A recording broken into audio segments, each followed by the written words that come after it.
So in the last video we looked how to blend together these two exposures.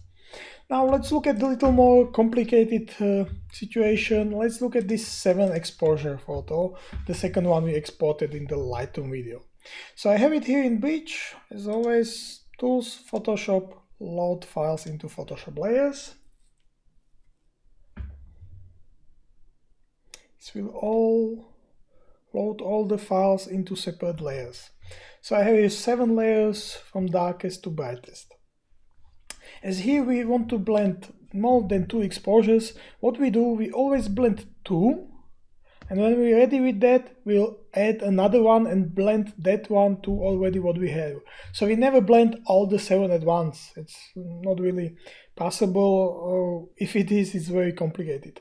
So let's choose where we want to start. I prefer to choose from a photo that has a nice sky. I do this because usually blending structures and more detailed parts of the image is much easier than to blend in a nice sky. So for this one, I like the sky in this one, in the darkest exposure, but it's a little bit too dark, so let's look at the little brighter. I like this one. So this is the -2 exposure for this case, and I quite like the sky here. So let's choose that as our starting location, and I will hide everything else and move this one to the back so it's on the bottom of the pile of layers. So now where to start? First, I want to darken this little part of the sky as I feel it's a little too bright. My goal is to get a nice even exposure to overall of the photo, so I can use that as a starting point for my further edits. So I have everything nicely exposed. Same as when you use a HDR tone mapping program, you try to get everything to be exposed correctly, not one part overexposed and one part underexposed. This will also remove a little bit of the contrast, so the resulting photo will be a little low contrast, but we can correct that by adding contrast to it, by adding glow, by using filters like color effects and so on, but we'll get to that. So first, let's correct this bright part. For that I will use this darkest exposure. I will move it on top of the exposure I'm working on, and I will alt click on the add layer mask to hide this layer. So it's there, but it's hidden. Now I have to select this bright area.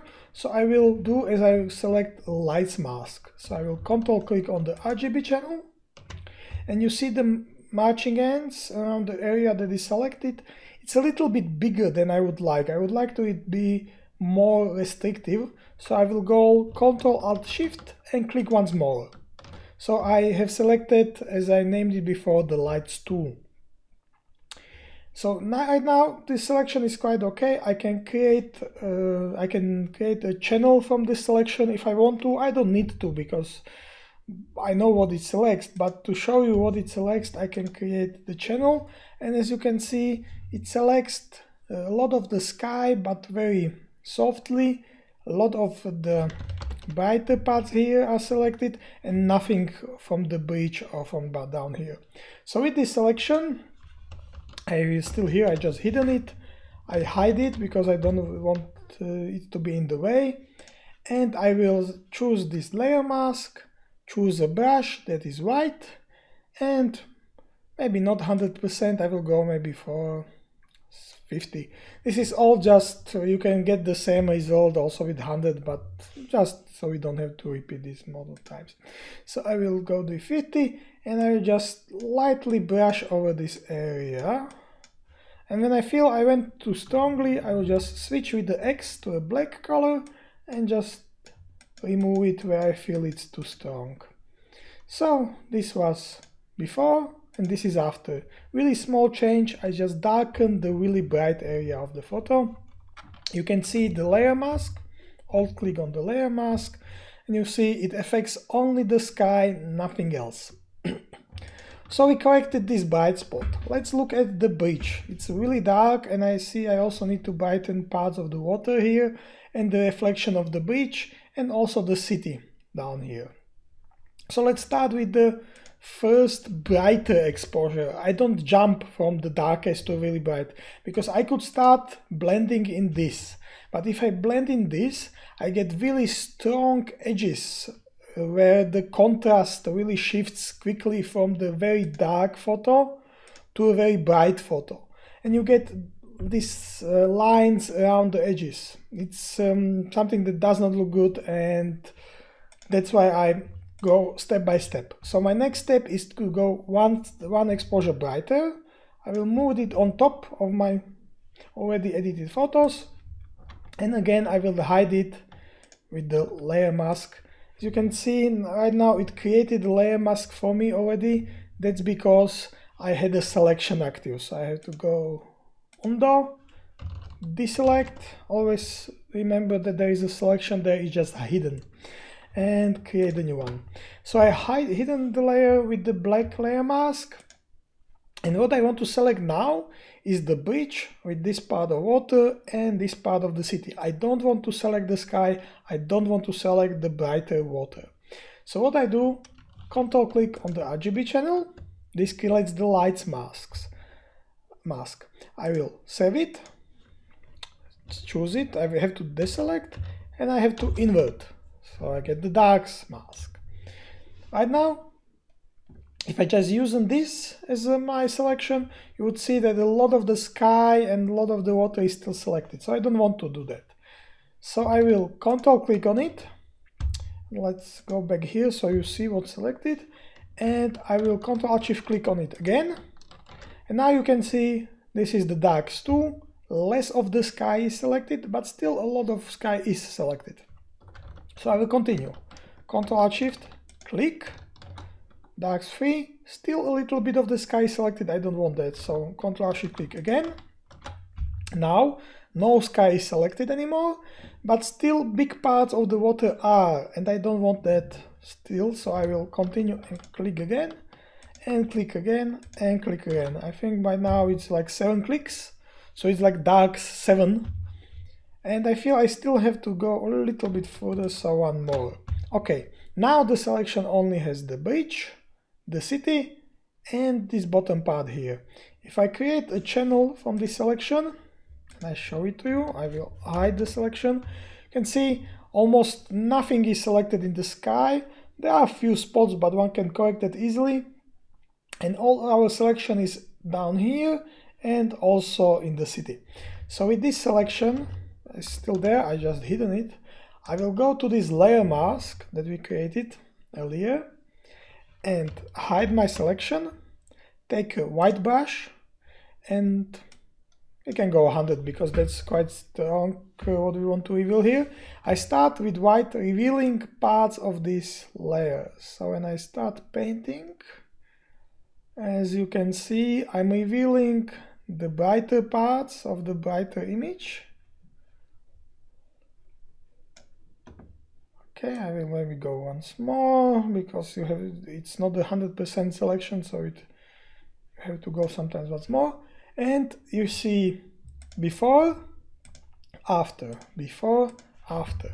We haven't changed anything in the sky, we're just affecting the dark parts.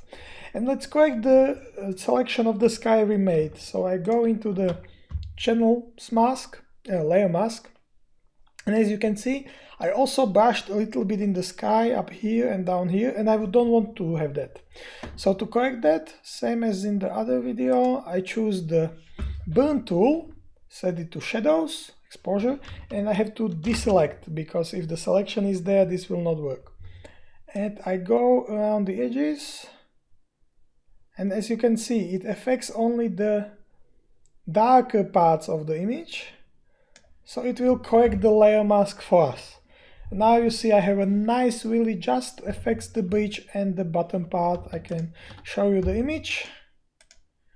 This is a very small correction. I can go, this was before the burn tool and this is after the burn tool. So the sky gets a little darker, but this is a small correction. If you didn't do this, probably nobody will notice, just you.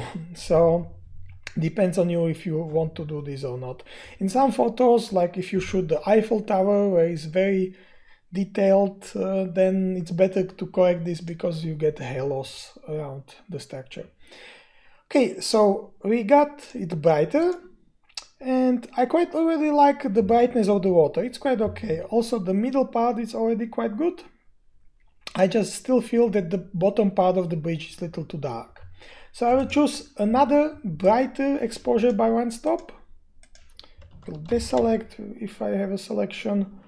I will create the layer mask, completely black, so alt click. And I will do the same as before. I will control click on the RGB, create my lights mask from this. I always create a new one because we are already working on a new photo. Because when we were here and we wanted to blend another photo, we started working with this. But here we are already with this, so the brightness levels changed, and I always work with the actual photo, not with the photo I worked before. So when I want to blend another layer, I have to create a new lights mask for that. So again, I want to choose the darker parts, so I have to deselect and invert, and now I click on it, and again I have to click a few times with first control click and then control alt shift click, and refine my selection until I see only the parts I want to affect selected. So I don't even count how many times I click. I just click until just the parts I want to affect are selected. So like this. See, I clicked maybe 15 times, maybe 10, 15, and always holding the Control Alt Shift. And my selection gets smaller and smaller and smaller. And right now you see it's only by the very darkest parts of the image. So I am not affecting anything else here. So when I go to this layer mask, I hide the selection, take the white brush again, and start painting over this. Oops. Yeah, I have to choose the brush, not the burn tool. And start painting over this. See, I'm brightening just the bridge, a little bit also into the water, but it's just a little bit where the selection selected very lightly. So I'm just painting into the bridge. And let's look at the layer mask we created. So it affects mostly the bridge, a little bit of this. If I want, I can switch to a black and can remove it if I feel it's too strong there. Can I remove it? Maybe I can deselect and remove it even more. So it's not that at all. So I blended it only into the bridge. You can see the bridge became much lighter. And again, I can check the sky if I need to correct it with the burn tool. I see I need a little, so I will choose the burn tool, deselect, and just go lightly around the edges. And it's no longer affecting the sky. So again, we are closer to having it completely blend, but still a little bit parts of the bridge are still too dark. So I will take another brighter exposure, again, hide it, create myself a darks channel, select the layer mask and then control click on the darks and control shift click, and I will continue doing, oops, not that one, control shift click, control shift click, and I will continue until the selection just affects the small part I want to edit. So still a little more, still a little more, and now you see the selection is just in the very, very dark parts of the bridge. So I can hide it, and again with the white brush I can paint into the layer mask. So I will do that. See, I'm again revealing more detail in the dark areas. And I think that's it. I think now we have the photo blended. We started with this and we ended with this. As you see, we have nice even exposure across the whole photo. There are a few darker parts, but it's okay. I can continue and make them brighter, but I don't want to do that because I want to keep something darker in the photo. You don't want to have everything the same exposure. Now let's look at it. It's a little low contrast. That's a normal thing. We darkened the bright parts, we brightened the light parts, so we lost a lot of contrast because of that. But we can correct that. Easiest thing to do is just add a curves layer and, for instance, do medium contrast. See, it added a lot of contrast, maybe a little too strong, so I will go down with the opacity. And if I feel that this made the dark parts a little too dark, I can just create myself a light mask, invert it, and on this I can select the same technique, the dark parts, and when I go back to the curves layer, I can use this time the black brush and hide the contrast from the dark areas of the photo. So the contrast only affects the sky and everything I've chosen to. Like this you can continue, and for instance we can add a filter on this, so I will just merge all the layers. I haven't used the two brightest exposures, so I don't need them, I can delete them, I haven't used them. And let's use a filter like the Nik Color FX Pro.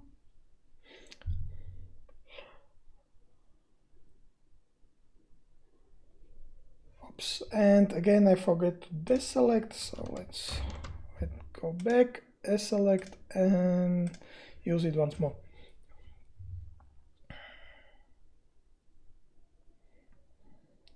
Okay, so I prefer to use the Pro Contrast, which is great for adding more local contrast to a photo, so I will go with Dynamic Contrast. And maybe a little correct contrast. See, it pulls out more from it, but you don't have to use it so strongly. So once I have this, I will go OK. This will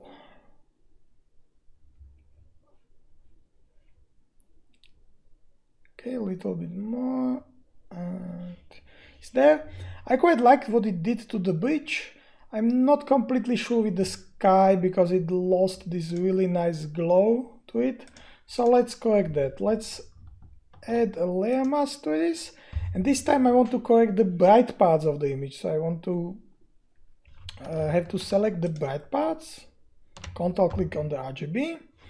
I can hide my selection, and again with the black brush I will go over the sky to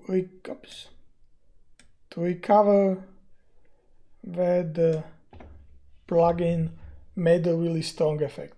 So this was without the mask and this is with the mask, so I recovered part of the glow that was there. Again, I would probably add a little sharpness to this photo, so Ctrl-Alt-Shift-E and filter other high pass at 2.5 pixels. Again, first deselect, always don't forget to deselect because yeah, it happens to me all the time, but you don't see the selection, so and 2.5 pixels and change it to soft light. So we started with this and we ended with this. The photo is much nicely exposed, we have a good contrast, we have good light, and one can then add another own touch to it. One can add more saturation, one can add more structure, one can add more contrast. It really depends on the style one wants to get this to. So that's all to this video, and in the next we will look at Oloneo Photoengine and how to use it to make your work quicker.